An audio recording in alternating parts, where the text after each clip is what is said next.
Olá, queridos e queridas ouvintes. Está começando o primeiro episódio do Ambicast, o meio ambiente em nosso meio. Um podcast com atualizações quinzenais de conteúdos imperdíveis sobre o meio ambiente. Os episódios serão postados sempre na sexta-feira para vocês que são apaixonados por essa temática. Eu sou o Vinícius, do PET da Engenharia Ambiental e Sanitária. E eu sou Ana Gabriela, estudante de Engenharia Ambiental e Sanitária da Universidade Federal de Uberlândia. O episódio de hoje tem o tema: Afinal, a sustentabilidade é economicamente viável?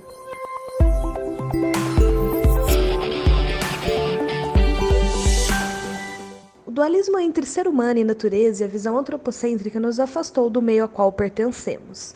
A Terra é enxergada como uma fonte de recursos para propiciar um progresso infinito e desenfreado. O que temos hoje é um planeta com uma população muito grande e uma capacidade limitada em fornecer recursos. Existem inúmeras previsões de colapso socioambiental para o futuro, mas já começamos a enfrentar-no agora, como, por exemplo, escassez hídrica, áreas de conflito pelo uso da água, disputas territoriais e por aí vai. No meio disso tudo, surgem diversas iniciativas e o movimento ecológico já há algum tempo vem discutindo sobre o desenvolvimento sustentável.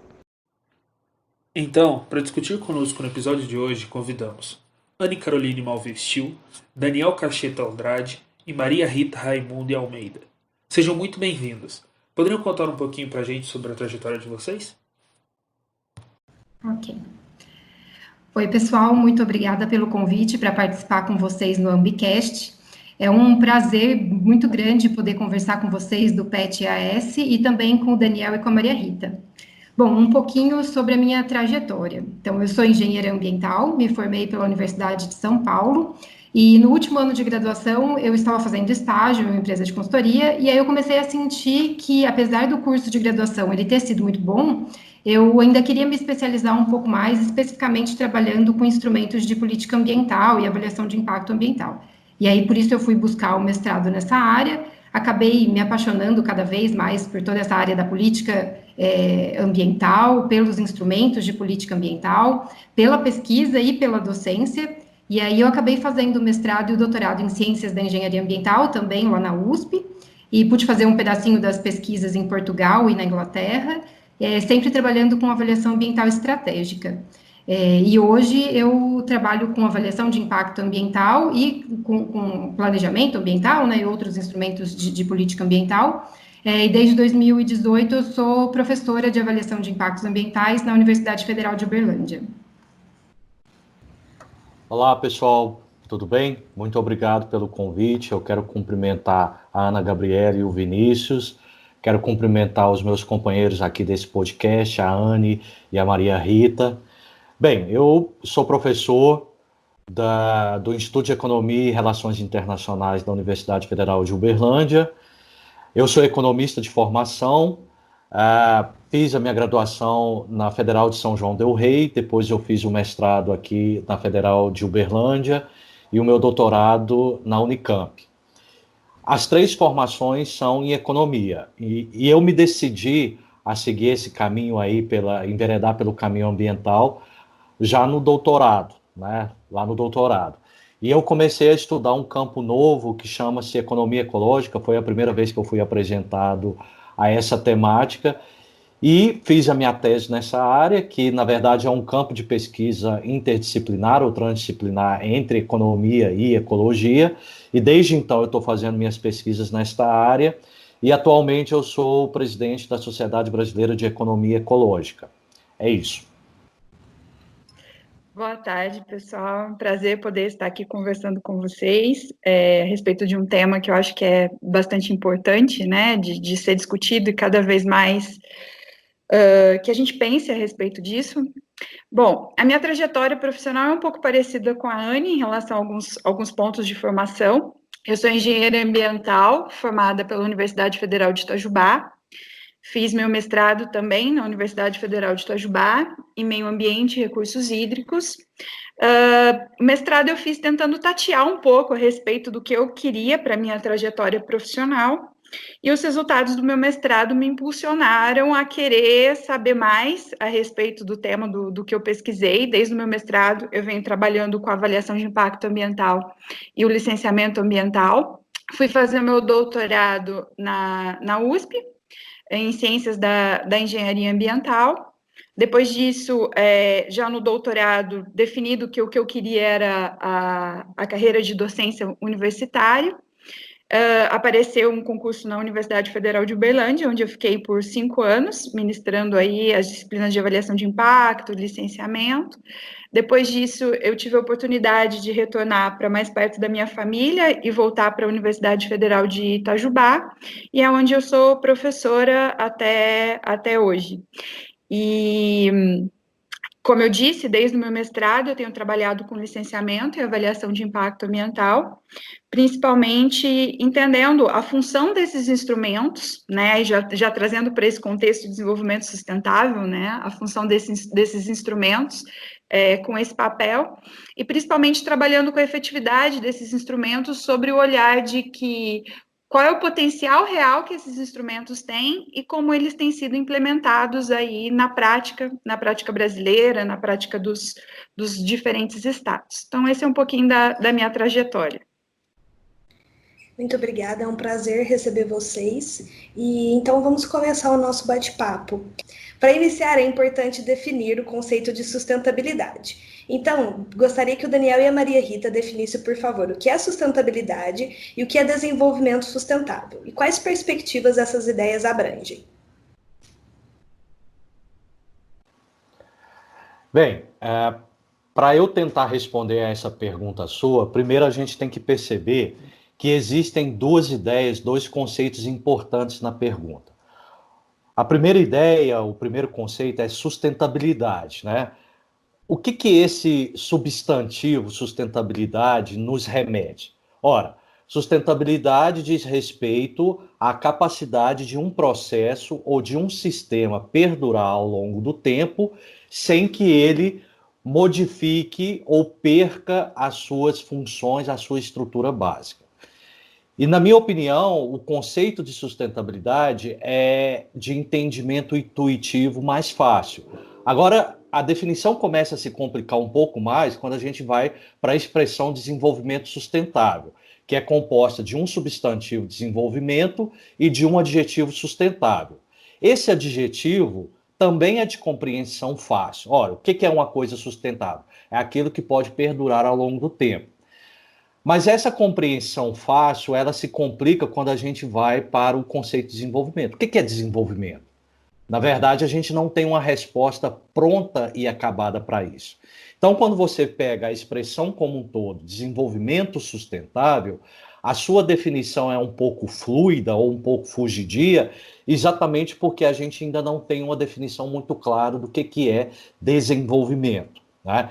Eu poderia aqui, de maneira ampla, usar um conceito importante que é usado por um economista, prêmio Nobel em economia, que é o indiano Amartya Sen.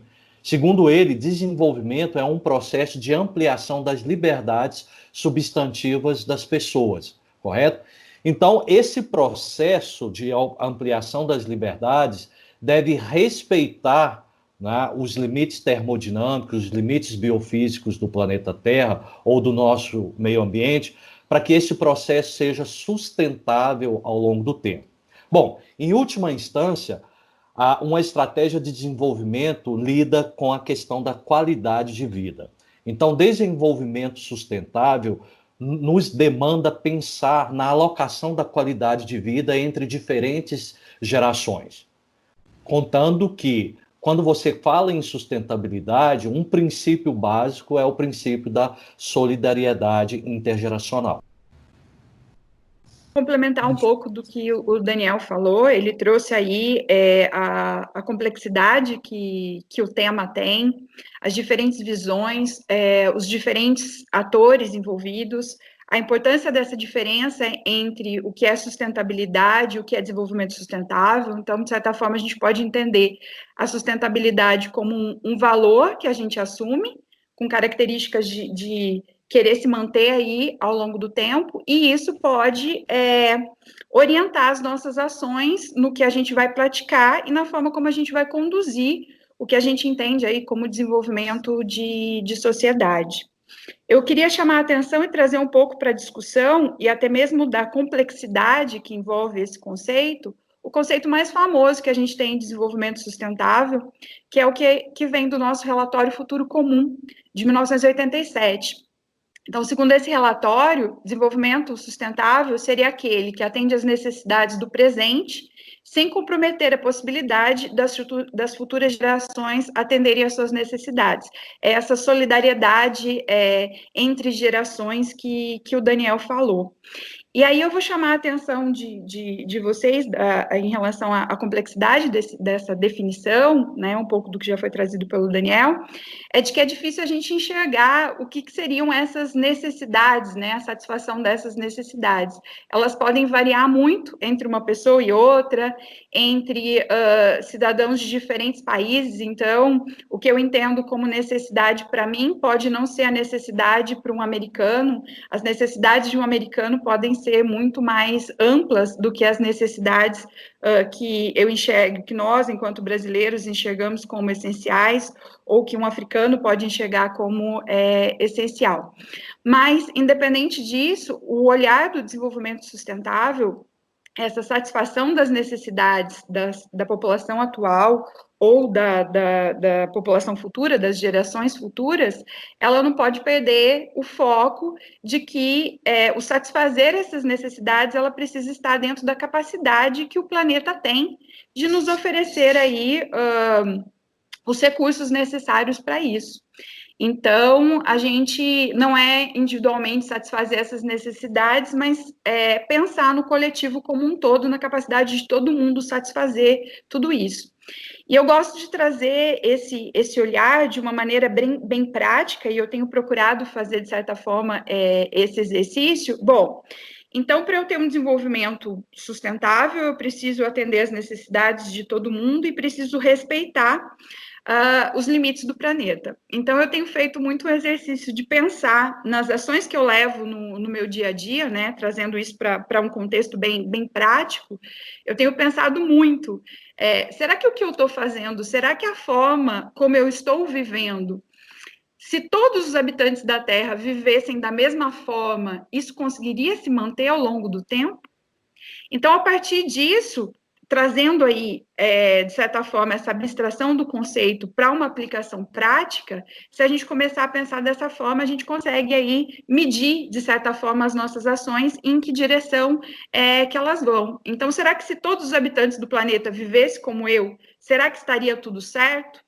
Bom, independente de pensar se cada um, né, se o modo de vida de cada um é sustentável para todos os habitantes do planeta, parece que o modo de vida com que a nossa sociedade atual, ela tem tentado aí satisfazer as suas necessidades, tem alguma coisa errada, porque parece que a gente está vivendo aí num ambiente de pandemia, onde parece que a gente está ultrapassando, na busca por satisfazer as nossas necessidades, que são diferentes, a gente tem ultrapassado essa capacidade do planeta de atender, essa capacidade que ele tem de se regenerar aí em relação a isso. Então, fechando aí as ideias, né? Então, sustentabilidade é um valor que pode ser aplicado aí em relação às nossas ações, e para eu saber se essas minhas ações, elas conseguem se perpetuar ao longo do tempo, eu preciso pensar que eu sou só um indivíduo dentro do planeta, buscando satisfazer as minhas necessidades, e que todos os outros indivíduos também estão em relação a isso. Então, a gente precisa ajustar as nossas ações, o nosso comportamento para satisfazer as nossas necessidades, de uma forma que isso não afete a capacidade que o planeta tem de nos oferecer recursos e tudo mais. E, fechando, parece que a gente não está indo em direção a isso diante dos acontecimentos que a gente tem ultimamente. Então, mais uma vez, a importância de discutir esse tema, sustentabilidade, para a gente poder repensar as nossas ações enquanto sociedade. Verdade, parece que a gente está indo pela contramão, né? Então, dentro da perspectiva mundial atual, vocês acreditam que a sustentabilidade apresenta um futuro promissor? Ou seja, o paradigma político-econômico em vigência abre espaço para a consolidação da sustentabilidade? Anne, você gostaria de começar? Claro. Aliás, Vinícius, eu acho que essa é uma pergunta fundamental para a gente discutir sustentabilidade. E, na minha perspectiva, uma resposta bastante objetiva para essa questão é não. Dentro desse modelo de desenvolvimento hegemônico, né, modelo capitalista, neoliberal, não só a sustentabilidade não tem um futuro promissor, mas acho até que talvez não tenha futuro nenhum. E para a gente pensar um pouco em por que não, acho que nós precisamos lembrar que o capitalismo ele se sustenta na expansão e no acúmulo de capital, e que para que essa expansão, esse acúmulo, eles sejam possíveis, é necessário o uso de diversos serviços ecossistêmicos, né? Então, desde o uso dos recursos ambientais, como matéria-prima, mas também dos serviços de suporte, os serviços de regulação da qualidade do ambiente. Mas, ora, o sistema econômico e as atividades humanas, elas acontecem dentro de um planeta que é materialmente limitado e que tem uma capacidade de regeneração, uma capacidade de suporte que é limitada, como a Maria e o Daniel já mencionaram. Então, esses recursos limitados, eles precisam dar conta de atender toda a sociedade, e aí atendendo pelo menos as necessidades básicas de todo mundo. Então, como é que a gente quer crescer indefinidamente com recursos limitados? Então, acho que esse é um problema que a gente precisa pensar sobre ele. E ainda que a gente consiga, de alguma forma, desenvolver novas tecnologias que tornem os processos mais eficientes, de repente menos intensivos em uso de recursos e de energia, se a lógica é continuar crescendo sempre, no máximo, essas novas tecnologias, elas podem ter a capacidade de nos ajudar a estender um pouquinho mais o tempo que nos falta para chegar a esse limite. Mas os limites, eles não são eliminados. E sem contar que nós já temos diversas evidências, trabalhos científicos, que apontam que alguns desses limites, inclusive, nós já ultrapassamos. E apesar disso tudo, né, desse cenário e dessa percepção de que a gente já ultrapassou, está muito próximo de ultrapassar alguns limites, o que a gente tem assistido em todo o mundo, e aí inclusive no Brasil, são tentativas e ações de flexibilizar o que a gente já tem de regulamentação ambiental, de aumentar a exploração dos recursos ambientais, isso tudo sempre associado a um aumento da violência aos povos tradicionais, às classes mais pobres, aos movimentos sociais e ambientalistas. Então, assim, o cenário é bem ruim. Mas, ao mesmo tempo, se dentro desse modelo nós não estamos com espaço para pensar uma perspectiva muito positiva para a sustentabilidade, e se isso significa dizer que a gente não tem espaço para a continuidade da vida humana no planeta, bom, então eis o grande alerta para a gente buscar um outro modelo de desenvolvimento que nos permita continuar vivendo nesse planeta, né? E aí, acho que a gente vai ter outras oportunidades de conversar um pouco mais sobre isso ao longo do nosso podcast, mas já fica aqui um grande ponto de exclamação nessa ideia de que talvez a gente precise pensar em alternativas ao modelo que a gente tem hoje. Eu vou complementar um pouco o que a Anne falou, até mesmo pegando algumas situações, uma situação prática do que a gente tem. Então, se a gente for pegar até mesmo o conceito clássico de sustentabilidade, né, ele está sempre envolvido na questão do tripé, do ambiental, do social e do econômico. Se algum desses pilares ele acaba se desequilibrando ou um desses pilares acaba se sobressaindo aos demais, tem algo errado. Então, nós não estamos no modelo desse valor que se diz sustentabilidade. Trazendo esse olhar para o que a gente vê hoje, né, nos dias atuais, no modelo de desenvolvimento que a gente tem vivido, é bastante visível que o fator econômico ele acaba se sobrepondo ao social e ao ambiental.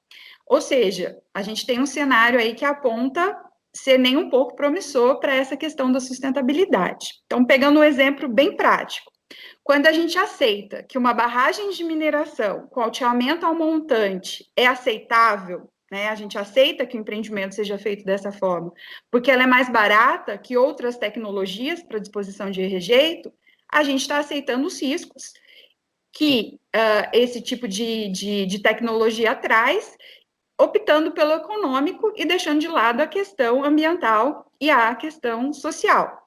E veja que eu não estou falando que não pode existir a atividade de mineração. A atividade de mineração ela é extremamente importante, inclusive para o nosso desenvolvimento, para a melhoria para esse olhar de desenvolvimento sobre um aspecto de melhoria de qualidade de vida da população. Mas eu estou discutindo como fazer. Então, se esse como fazer leva em consideração só a questão econômica, tem alguma coisa errada. Então, se a gente está negligenciando o ambiental e o social em prol de questões meramente econômicas, vão acontecer os casos que a gente tem visto aí de Mariana, de Brumadinho, para citar, né, os dois principais e os dois mais atuais. Enfim, as lições para a gente de que o modelo de desenvolvimento, de que a forma como a gente está conduzindo a nossa sociedade, parece que ela não está muito legal, ela já foi dada para a gente, e com repetição. Resta saber se a gente aprendeu. Então, concluindo, se a gente não repensar as nossas ações, e aí o gancho um pouco do que a Anne falou, se a gente não mudar a forma como a gente está desenvolvendo a nossa sociedade, e se os exemplos de ações realmente sustentáveis, onde não só a questão econômica sobressai, mas a questão ambiental e a questão social também é levada em consideração, se esses bons exemplos, eles forem ações dispersas pelo mundo e que forem só regra à exceção, o presente e o futuro da sustentabilidade não são nem um pouco promissores. E, em consequência, nem o futuro da humanidade ocupando esse planeta Terra parece ser promissor. Daniel, você gostaria de comentar em quais pontos ocorre choque e contradições entre essas esferas? Olha, eu acho que a Anne e a Maria Rita responderam muito bem, né, dizendo que o futuro da sustentabilidade aparentemente não é promissor, porque por causa dessas contradições, algumas contradições que existem. Vamos lá, então eu quero acrescentar 2 pontos. Em primeiro lugar, contradições, elas sempre vão existir, né? Nenhum processo, ou quase nenhum processo, é livre de contradições. E nós estamos nos referindo ao sistema capitalista. O sistema capitalista é um sistema cheio de contradições, né? Uma contradição, por exemplo, é que o sistema capitalista gera riqueza em meio à pobreza. Então, ele gera abundantes riquezas para uma classe e para outra classe ele não gera tantas riquezas. Então, é um sistema inerentemente contraditório, cuja lógica é a lógica expansionista, como a Anne disse. Ora, essa lógica expansionista se choca frontalmente com a afirmação de que nós vivemos num planeta finito, tá certo? Então, aí é a primeira contradição. A segunda contradição que eu queria chamar a atenção é que o modelo de sociedade que nós construímos, pelo menos desde a Revolução Industrial, é um modelo de sociedade que privilegia a afluência material. Porque o pressuposto básico é que a afluência material leva à felicidade e a bem-estar. Ora, mas nós temos pesquisas importantes mostrando que, a longo prazo, essa correlação entre riqueza ou maior renda e sensação de bem-estar ou de felicidade, ela deixa de existir, significando que a afluência material não necessariamente leva a mais felicidade. Então, essa é uma contradição importante, porque se essas pesquisas estiverem corretas, ou seja, se para eu ser mais feliz, eu não preciso necessariamente ser mais rico, então eu tenho que rever completamente toda a premissa, né, que fundamenta a nossa sociedade industrial, tá certo? Daí eu vejo o valor da sustentabilidade como sendo algo importante, emergindo em substituição a esse valor consumista da sociedade industrial pós-revolução industrial, tá certo? Bom, a terceira e última coisa que eu queria dizer é o seguinte, que quando você critica o sistema capitalista dizendo que alguns princípios de sustentabilidade não são compatíveis com o sistema capitalista tal qual nós o conhecemos, isso não é coisa de comunista, tá? A gente corre o risco de ser chamado de comunista. Não, você pode ser simplesmente um reformista, ou seja, você está pregando a reforma do sistema capitalista e não necessariamente você está privilegiando outros modelos. Tá certo? Então, eu apenas quis dizer isso para nos blindar inicialmente daquelas crises. Bom, então você é comunista, você quer que o sistema capitalista termine. Não é bem assim. Você pode ser simplesmente um reformista, tá certo?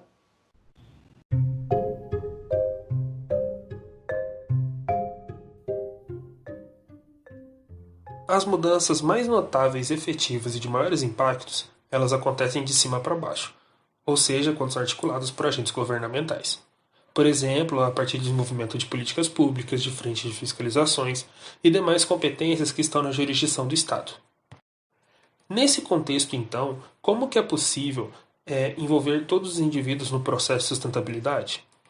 E como que essas ações individuais elas podem ser mais valorizadas para poder contribuir em um sistema muito maior? Porque a autorresponsabilidade ela não pode ser omitida.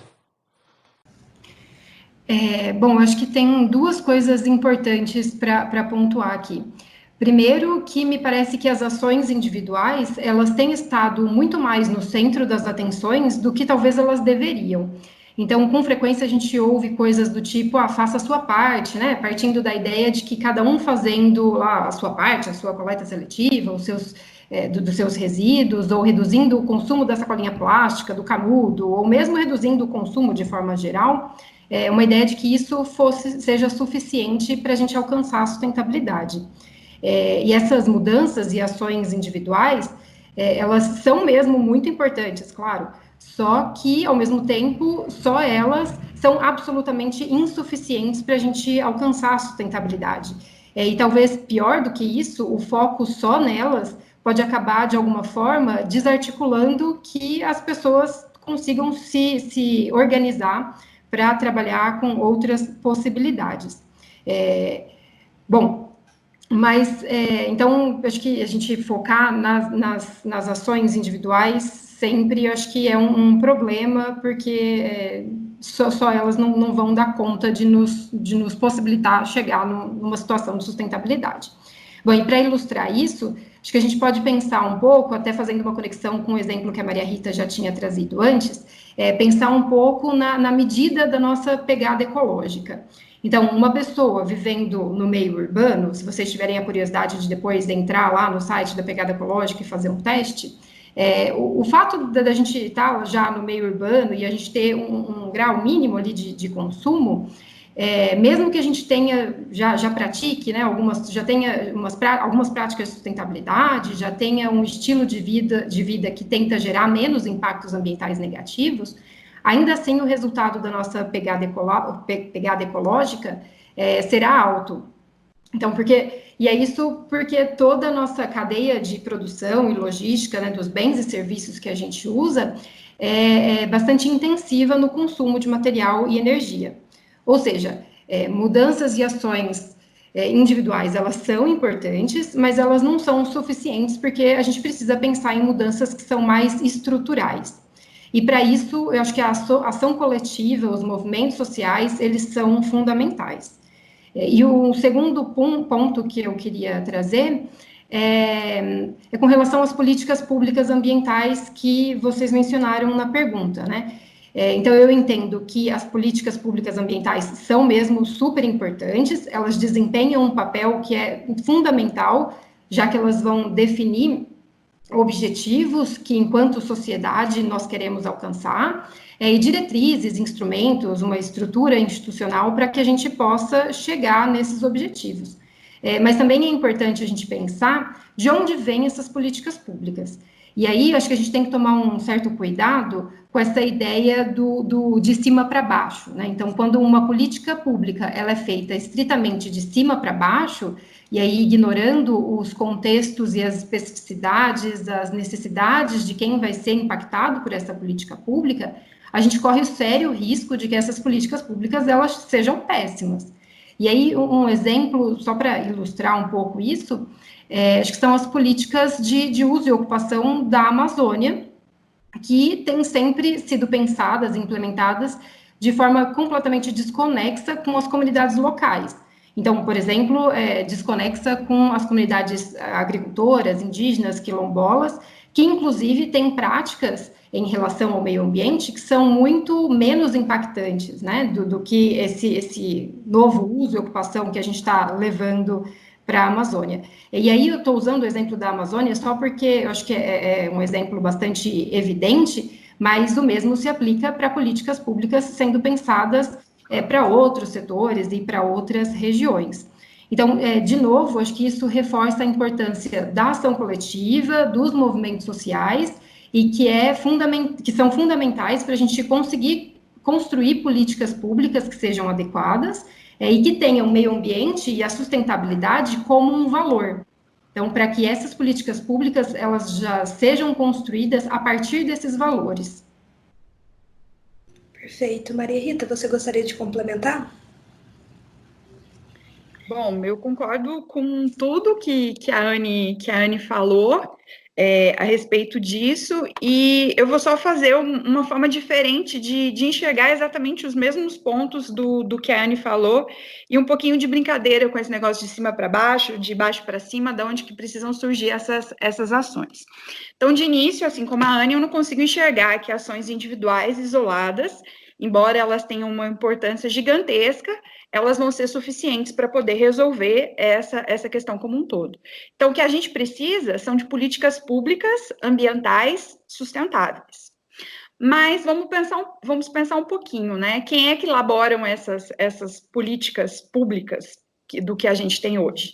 Quem toma as decisões hoje são altamente beneficiadas pelo modelo de desenvolvimento que a gente tem.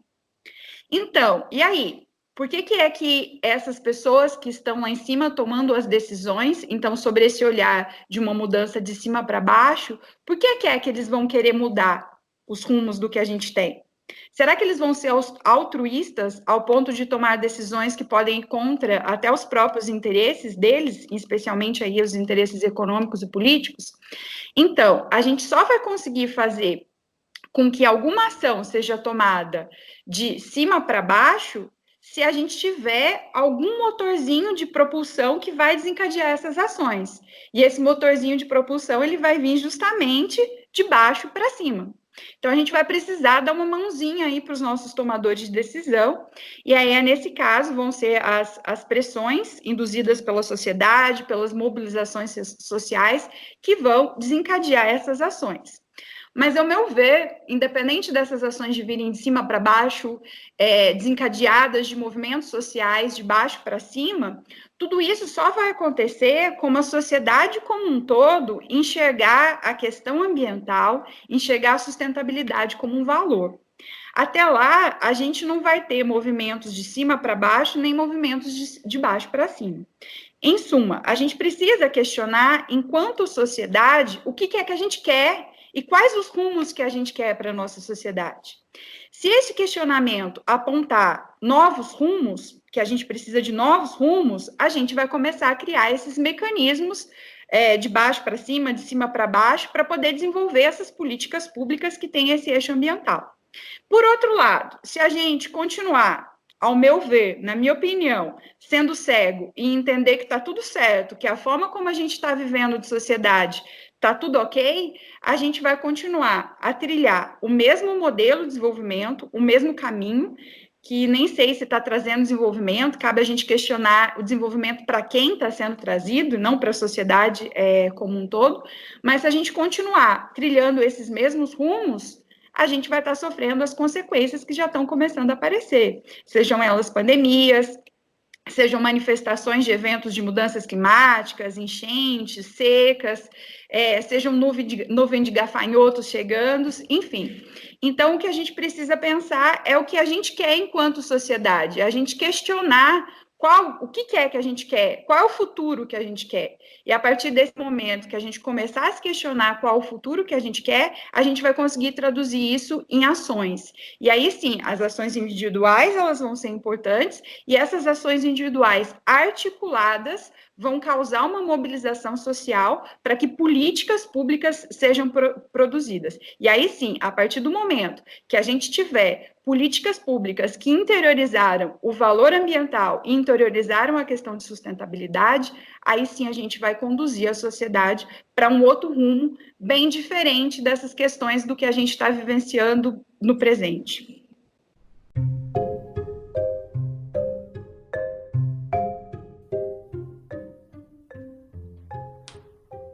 Considerando agora, então, sobre a iniciativa privada.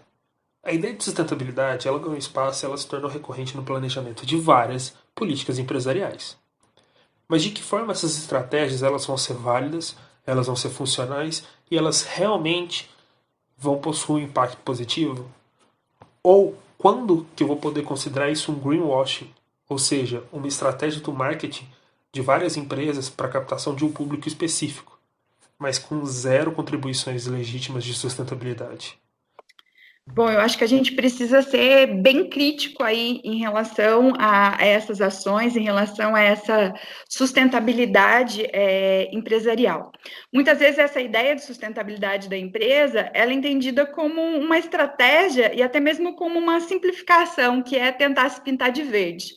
Então, são promovidas por essas empresas ações que são muito rasas e muito superficiais, e que, na maioria das vezes, elas vêm para atender somente uma mudança de mercado, sem representar necessariamente uma mudança de valor e uma mudança de postura dessas empresas. Mais que isso, o marketing é muito forte, e a gente vai precisar olhar cada vez mais com detalhe em relação a isso.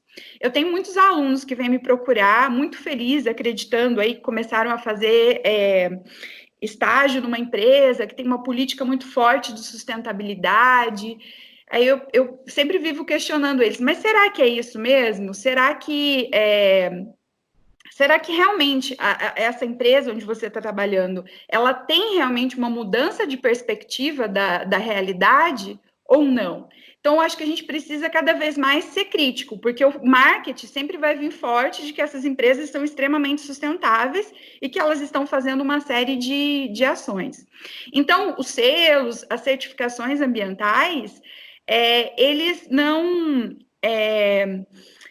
necessariamente representam essa mudança de valor. Eles têm a sua importância, até porque se a gente não tivesse esses selos, essas certificações e outras ações, outros instrumentos de gestão ambiental e empresarial, a situação seria muito pior.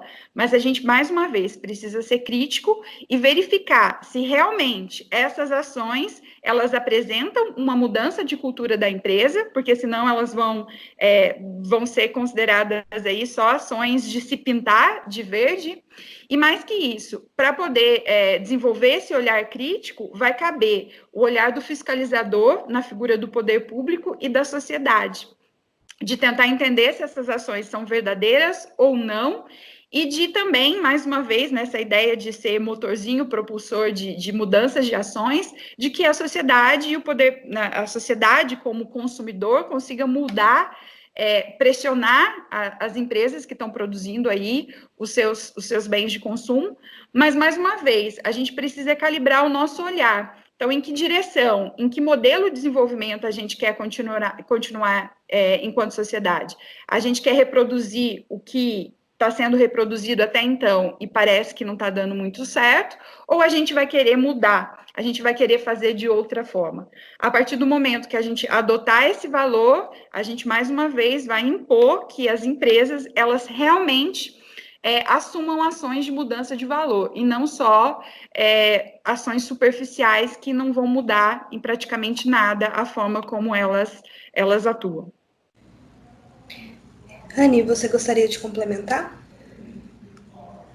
Sim.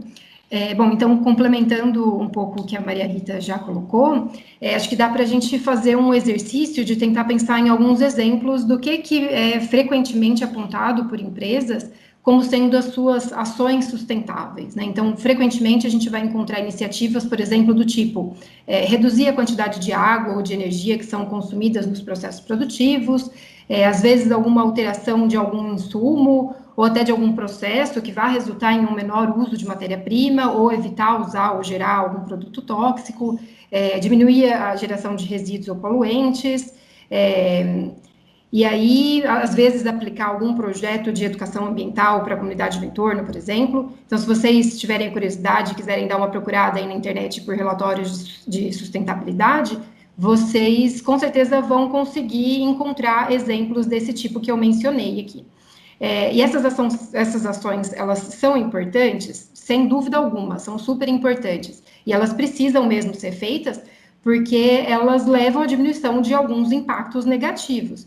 Inclusive, acho que está tudo certo se a empresa de fato estiver fazendo essas coisas, elas divulgarem isso até. Mas aí acho que a pergunta passa a ser a seguinte: será que essas mesmas ações, se elas não forem por algum motivo obrigatórias, então se não tiver alguma legislação ou algum parceiro que exige que a empresa as pratique, ou se elas não forem economicamente interessantes, ou seja, se a empresa não for ter nenhum ganho econômico com aquilo, será que essas ações elas seriam implementadas mesmo assim? E aí, qual que é a lógica recorrente, né? A lógica é que primeiro precisa ser economicamente viável e me gerar de alguma forma lucro, ou me possibilitar atender um nicho de mercado específico, e eu ter algum ganho a partir daí. E aí, quando essa condição ela é atendida, aí sim é possível a gente pensar em incluir questões ambientais e sociais. E aí o meu ponto é o seguinte: eu acho que já não dá mais, não dá para a gente continuar sempre dentro dessa lógica. Então, acho que nós temos questões ambientais que são de extrema urgência. Então, por exemplo, a perda de biodiversidade, mudanças climáticas. Então, acho que a gente precisa, de alguma forma, escapar dessa lógica. E se a gente quiser garantir a sustentação da vida humana no planeta, de alguma forma nós vamos precisar superar essa lógica do economicamente viável como sendo a primeira condição, às vezes a única condição a ser atendida, e inserir os valores ambientais e sociais de verdade nos processos de tomada de decisão e no modelo econômico.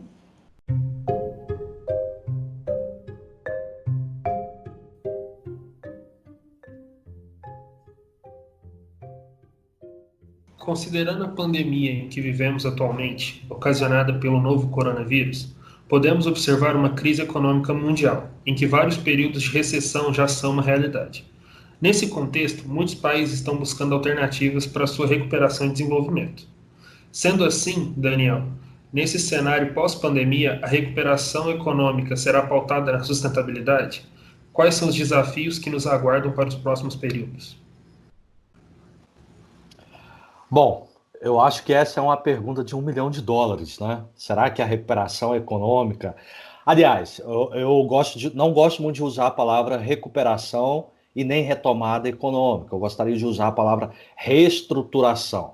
Porque retomada ou recuperação significa você continuar de um ponto onde você parou. Na verdade, o que nós precisamos aqui é uma reestruturação econômica. Bem, eu acho que existem sinais positivos, sinais que nos deixam otimistas, mas ao mesmo tempo nós temos sinais que nos deixam pessimistas. Quais são os sinais positivos ou otimistas? Eu diria que vem principalmente da União Europeia.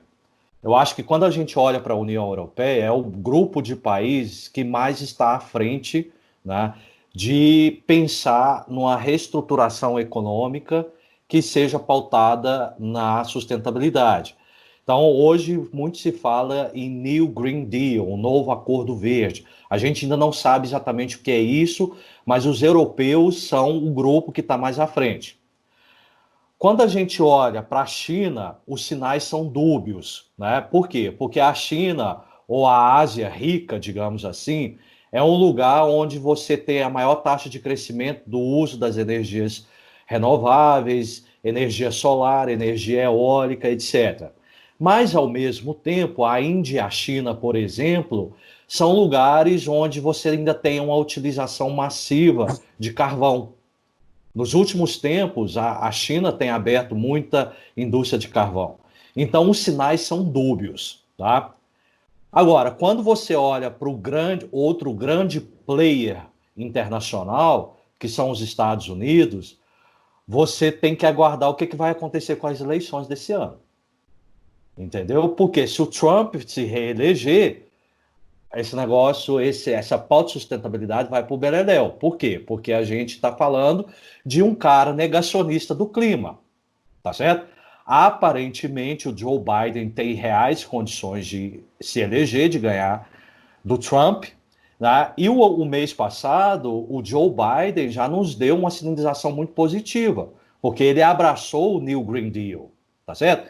Então, vou resumir aqui. para eu responder a essa pergunta, em primeiro lugar, ainda não é possível responder se a reestruturação econômica se dará com base na sustentabilidade. Eu posso tentar captar alguns sinais, e para isso eu tenho que recorrer à geopolítica mundial. Eu tenho que olhar esses 3 grandes players. A China, com sinais dúbios, a Europa, com sinais um pouco mais positivos e otimistas, e os Estados Unidos completamente incerto ainda, porque nós estamos vivendo um período de eleição, tá certo? Agora, quando você olha para o Brasil, você fica ainda mais decepcionado, né? Por quê? Porque um modelo econômico de reestruturação econômica baseado na sustentabilidade requer, no mínimo, um compromisso político de zerar o desmatamento da Amazônia. E a gente vê que não é isso que está acontecendo, muito pelo contrário, está aumentando. Vocês viram o que aconteceu ontem, que absurdo. A diretora-geral do INPE, que cuida do monitoramento, ela foi exonerada. Tá certo? Então, veja, no Brasil, esses sinais são os mais pessimistas possíveis. Por quê? Porque, mais uma vez, um modelo econômico pautado na sustentabilidade requeriria ou demandaria, no mínimo, um compromisso político do não desmatamento. E isso não está acontecendo e a gente não tem perspectiva de que isso vai acontecer. Nesse contexto, e trazendo alguns dados para a nossa discussão, aproximadamente 48% da população brasileira não tem acesso à coleta e tratamento de esgoto e cerca de 17% não possui tratamento de água, segundo dados do Sistema Nacional de Informações sobre o Saneamento. Além disso, 40% dos brasileiros acima de 25 anos não concluíram a educação básica, de acordo com o IBGE. Isso faz surgir diversos questionamentos acerca da sustentabilidade. Podemos dizer que ela é elitizada e excludente? E como é possível tornar o tema acessível e democrático a todas as classes sociais? Vinícius, acho que se a gente estiver falando aqui do que eu vou chamar de sustentabilidade fake, então dentro daquela ideia assim, do faça a sua parte e achar que isso vai ser suficiente, achar que a sustentabilidade ela se limita a comprar um produto X ou Y porque eu tenho uma propaganda de ambientalmente amigável ou porque tem eco no nome e que geralmente é mais caro, né? Acho que essa sustentabilidade fake, ela é sim excludente e ela não é sustentabilidade. E aí, acho que qualquer coisa que seja excludente, ela, por princípio, não é sustentabilidade, já que toda a ideia de sustentabilidade, né, ela envolve também a justiça social. Então, voltando um pouco lá no conceito de sustentabilidade, para que ela seja possível, acho que nós precisamos encontrar caminhos para que, dentro dos recursos ambientais que são limitados, dentro da capacidade de suporte do planeta, a gente dê conta de atender, pelo menos, as necessidades básicas de todo mundo. Então, nesse sentido, essas informações que vocês trouxeram sobre o nosso contexto brasileiro é um retrato da insustentabilidade desse modelo de desenvolvimento no qual nós ainda estamos. Como, então, democratizar isso, né? Acho que esse é o grande ponto. E aí, claro que não eu sozinha, né, mas eu me suportando em diversas referências, e aí, em especial, referências ligadas à economia ecológica, ao ecossocialismo, ao ecofeminismo, entendo que uma condição fundamental para que a gente consiga superar esse modelo de desenvolvimento capitalista, neoliberal, não sei se reestruturando o que a gente já tem ou pensando alguma coisa nova, mas seja como for, acho que para a gente chegar num modelo que seja mais interessante, a gente tem que colocar a viabilidade ambiental e a viabilidade social, justiça social, no centro. E aí acho que essa transição para um novo modelo, ela vai precisar passar por diversas coisas, e aí algumas delas, né, que a gente vai precisar encarar. Acho que talvez a desmercadorização da vida. Então, repensar quais são os valores que realmente são importantes para a gente, né, para as nossas sociedades, que de fato conta para a gente ter uma boa qualidade de vida. Acho que a gente vai precisar encarar de verdade, de maneira séria, a reforma agrária, repensar como que se dá a exploração da terra, a produção de alimentos, e aí eu acho que a agroecologia, nesse sentido, vai nos ajudar. Acho que a gente precisa também fazer a transição para uma matriz energética que seja menos impactante, e precisamos de planejamento democrático, então, com ampla participação pública. E aí, de novo, então, voltando àquele ponto que eu já tinha comentado, Maria também, dos movimentos sociais e da participação pública, como esse motorzinho aí, né, como a Maria chamou, para impulsionar algumas mudanças que são importantes. São grandes desafios, mas eu acho que o que nos conforta é saber que existem pesquisas e cientistas ao redor do mundo sempre pensando em solucionar esses problemas, né? Então existem alternativas, por mais que o caminho seja difícil para a gente chegar até elas. Daniel, você gostaria de complementar?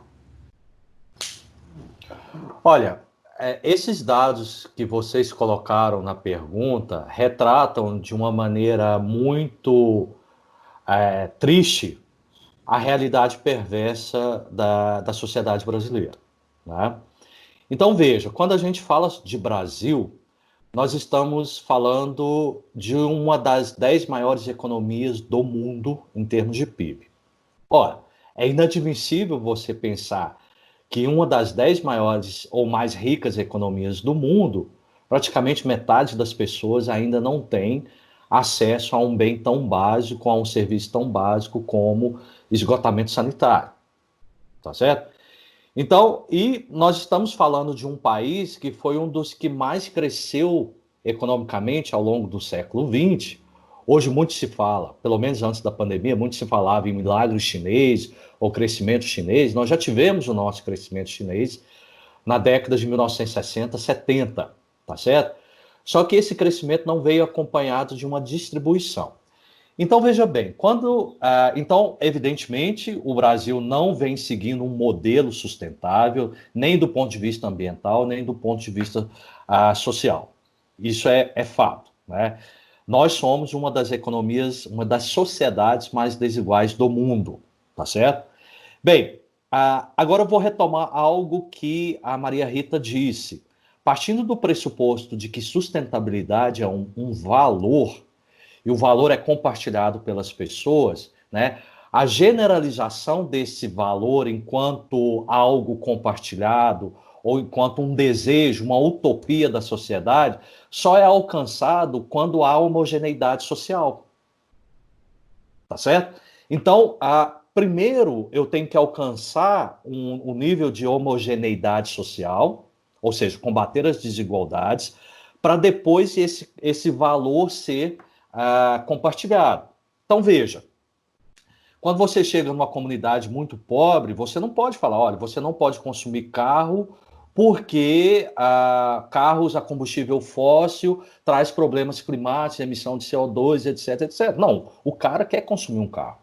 Ele tem um direito legítimo a isso, percebe? Por quê? Porque ele está emulando o padrão de consumo de uma classe que está muito acima dele. Tá certo? Então, essas tentativas de emular padrão de consumo, elas vão existir enquanto houver muita assimetria social. Percebe? Ou seja, resumindo, o que eu estou querendo dizer é que a entronização da sustentabilidade como um valor dentro da sociedade, ela vai se tornar muito mais fácil a partir do momento em que nós eliminarmos essas assimetrias sociais. Portanto, implantar um modelo de desenvolvimento sustentável, um modelo sustentável na sociedade brasileira, requer prioritariamente combater as desigualdades sociais. Como fazer isso? Bom, combinando as duas coisas, né, a redução das desigualdades sociais e a questão ambiental, levando em conta a questão ambiental, nós poderíamos, por exemplo, uma reforma tributária verde, tá certo? A reforma tributária, ela já pode direcionar recursos para as classes mais humildes, percebe? E se ela for verde, eu posso tributar, por exemplo, mais aquelas atividades que poluem mais o meio ambiente. Obviamente que, na teoria, isso é factível, mas quando você vai para a prática, muitas vezes não é politicamente viável, porque, como já foi dito aqui, aqueles que tomam as decisões são aqueles que estão sendo beneficiados pelo status quo do sistema, percebe? Maria Rita, você gostaria de complementar? Eu acho que os meus amigos já falaram aí os pontos principais, então eu só queria reforçar que se é elitizada e se é excludente, não é uma sustentabilidade de verdade. E muitas vezes essa ideia de sustentabilidade, quando se fala de sustentabilidade ambiental, se esquece do social. Mas a gente nunca vai caminhar para uma sociedade que interiorizou seu valor de sustentabilidade e que está propondo que esse valor de sustentabilidade reflita no seu modelo de desenvolvimento, não vai ser possível a gente ter as desigualdades sociais que a gente tem. Então, a grande questão, e que às vezes é deixada de lado social, às vezes é deixada de lado dentro do ambiental, da mesma forma que o modelo atual acaba deixando de lado a questão ambiental e social em prol do econômico.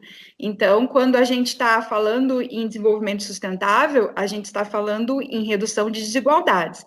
Então, uma sustentabilidade que realmente vai ser de verdade, um desenvolvimento sustentável que realmente vai ser de verdade, ele nunca pode ser elitizado e excludente. Ele tem que conduzir todo mundo.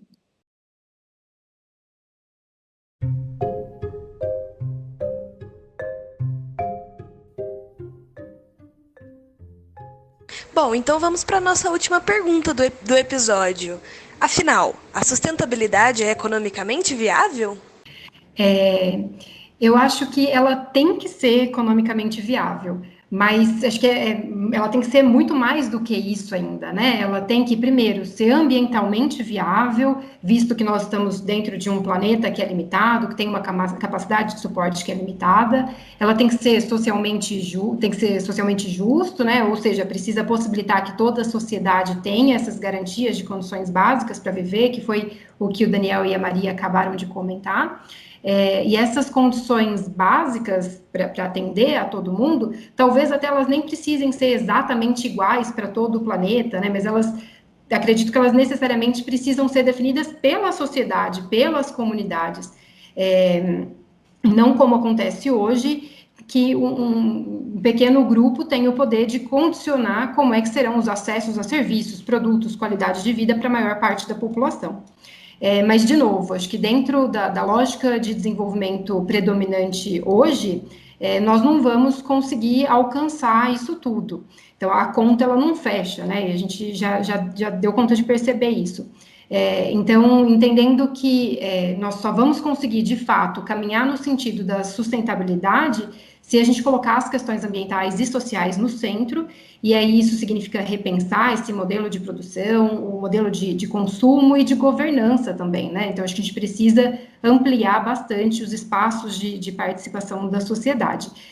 De novo, não sei se qual exatamente vai ser o caminho que a gente vai seguir, ou qual seria o melhor caminho para a gente seguir, se é alguma reestruturação do modelo que a gente já tem, se é caminhar para alguma coisa que seja bastante diferente, se é a partir do Green New Deal ou se é a partir de alguma outra alternativa que a gente precisa construir. Mas seja como for, não é uma tarefa simples, mas é extremamente necessário e urgente para que as nossas vidas possam continuar sendo possíveis no planeta, que a gente tente caminhar nesse sentido. E aí, com isso tudo, eu não quero parecer pessimista, né, mas muito pelo contrário, assim, é realista para a gente entender a urgência da situação em que estamos, né, do contexto em que estamos, e aí tudo indica que não vai melhorar. Então, a gente precisa perceber a urgência disso tudo para a gente conseguir achar forças e possibilidades e alternativas para a gente trabalhar no sentido de encontrar uma alternativa que, de fato, seja sustentável. Essa questão aí entre ser otimista e pessimista, eu lembrei de uma citação que eu gosto muito de um autor, que é o Nicolas Georgescu-Roegen, que ele dizia que uma das grandes artes da vida é você saber dosar o otimismo da boa vontade com o pessimismo da razão, né? E aqui eu vou tentar fechar a minha participação aqui sendo otimista, mas não um otimista delirante, mas um otimista ponderado, né? E a minha resposta objetiva é: sim, eu acho que a sustentabilidade é economicamente viável. Por que eu estou falando isso? porque está cada vez mais provado que ser insustentável é economicamente inviável. Tá certo? E eu vou responder, eu vou tentar justificar essa minha resposta com o que aconteceu recentemente, nessas últimas 2 semanas no Brasil. Vocês viram que, primeiramente, os responsáveis por fundos bilionários ao redor do mundo, tá certo? Se manifestaram com preocupações a respeito do que está acontecendo no Brasil. Depois, mais recentemente, um grupo de quase 40, se não me engano, 38 empresários, entre eles brasileiros e também empresários de multinacionais, escreveram uma carta para o nosso vice-presidente, o Hamilton Mourão, que é o presidente do Conselho Nacional da Amazônia Legal, dizendo o seguinte: olha, tomem cuidado, porque senão nós vamos retirar dinheiro, né, de atividades que não respeitam o meio ambiente, tá certo? E a gente está vendo com preocupação o que está acontecendo na Amazônia, tá certo? Todo mundo está vendo a péssima repercussão internacional da imagem do Brasil, tanto na gestão da pandemia, né, não precisa nem comentar, também na questão ambiental, tá certo? O acordo União Europeia-Mercosul está emperrado, tudo bem? Então, por isso tudo que está acontecendo, eu chego à seguinte conclusão: ser insustentável, e o Brasil está sendo insustentável, é economicamente inviável. Então, assim, eu concluiria, então, o contrário. A sustentabilidade é economicamente viável, tá certo? E lembrando que setores inteligentes do nosso agronegócio ou da nossa estrutura produtiva já internalizaram essa visão. Não sei se vocês se lembram, em 2019 teve uma proposta do senador Flávio Bolsonaro de acabar com a reserva legal. Obviamente que esse projeto de lei não foi para frente, tá certo? Mas veja, quem se pronunciou contra esse projeto de lei foi exatamente parte do agronegócio inteligente. Esperto. Por quê? Olha, acabar com a reserva legal agora, em primeiro lugar, é uma sinalização de que a gente não se importa com as questões ambientais e é uma sinalização de insegurança jurídica, porque nós tivemos o nosso Código Florestal recentemente modificado. Tá certo? A Aliança do Brasil, Clima, etc., que tem muitos empresários brasileiros também, já disseram o seguinte: olha, ficar alheio às questões ambientais ou deixar a coisa aí como está é extremamente ruim para os negócios no Brasil, tá certo? Então, finalizando, eu diria o seguinte: ser insustentável está cada vez mais economicamente inviável, tá certo? Obrigado. Só vou fechar exatamente o que a Anne e o Daniel falaram, e eu confesso que me incomoda essa questão de aparecer a palavra economicamente na pergunta, né? Por que não perguntou se ela era ambientalmente viável, se ela era socialmente viável? Então, para poder fechar, eu vou adaptar essa pergunta para: a sustentabilidade é viável? Então, como os meus colegas já discutiram aí, sim, ela é viável, reforçando o que o Daniel disse, inclusive, não ser sustentável está cada vez mais sendo inviável. E só que no meio de tudo isso, pensando nessa palavra viável, que automaticamente a gente associa ao econômico, a gente precisa mudar esse conceito de viabilidade. Esse conceito ele vai precisar ser mais amplo e avaliar, inclusive, aquele que não pode ser traduzido em valor econômico e em dinheiro. Então, fechando, a sustentabilidade é viável e cada vez mais ela se torna necessária. Já estamos aí encaminhando para quase 1 hora de episódio.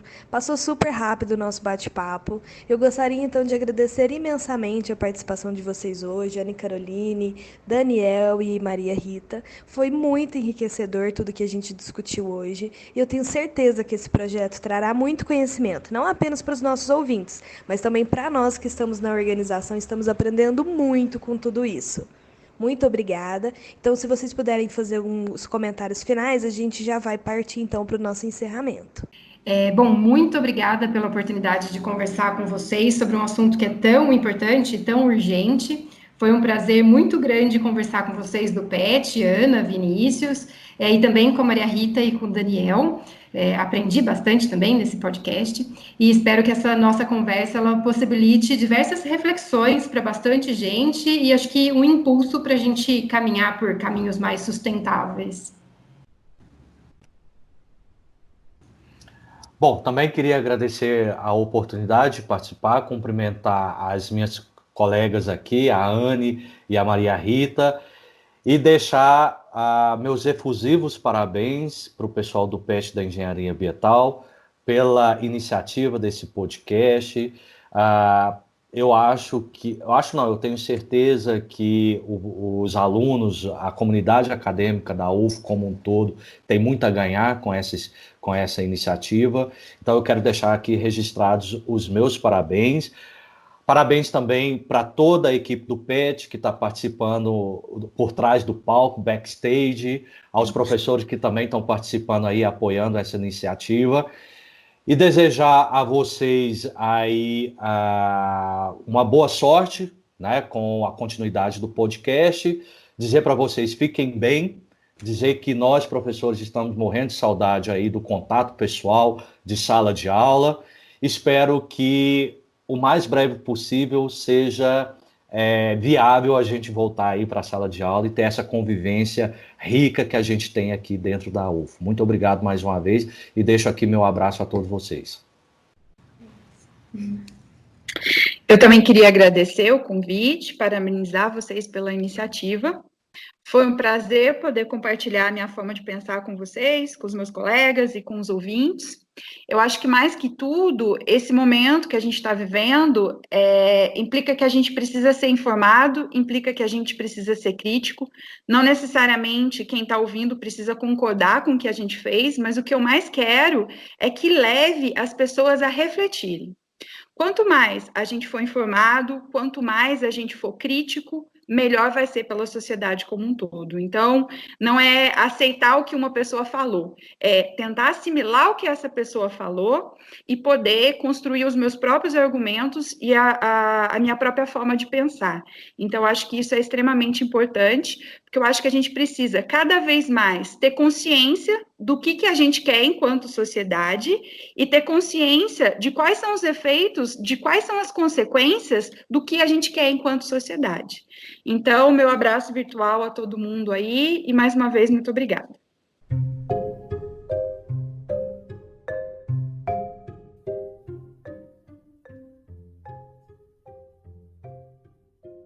Nós criamos um desafio, devido a todo esse contexto social de desinformação que a gente vive no Brasil, de desvendar mitos relacionados às temáticas que iremos abordar ao longo do nosso podcast. Então, começa agora.